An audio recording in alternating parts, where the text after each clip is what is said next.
മനുഷ്യന്റെ ഏറ്റവും വലിയ രോഗമെന്ന് പറയുന്നത്, ഏറ്റവും വലിയ ദീനമെന്ന് പറയുന്നത് മനുഷ്യന്റെ രോഗം മനുഷ്യനെ ആകെ ഗ്രസിച്ചിരിക്കുകയാണ്.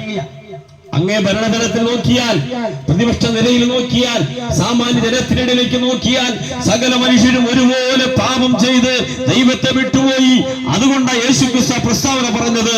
അന്നത്തെ ആളുകൾ മാത്രം എല്ലാവരെയും നോക്കി തന്നെയാ പറഞ്ഞത്, ദീനമുള്ളവർക്കാണ് വൈദ്യനെ കൊണ്ട് ആവശ്യം.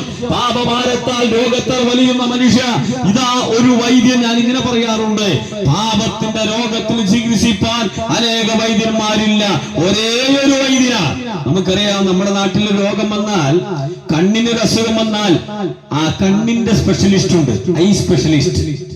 കുട്ടികൾക്കൊരു അസുഖം വന്നാൽ കുട്ടികളുടെ സ്പെഷ്യലിസ്റ്റ് ഉണ്ട്. അതേ ഒരു ഡയബറ്റിക് വന്നാൽ അതിന് സ്പെഷ്യലിസ്റ്റ് ഉണ്ട്. ഹാർട്ടിന് അസുഖം വന്നാൽ ഹാർട്ടിന്റെ സ്പെഷ്യലിസ്റ്റ് ഉണ്ട്. പക്ഷേ പാപം എന്ന രോഗത്തിന് അനേക സ്പെഷ്യലിസ്റ്റുകളില്ല.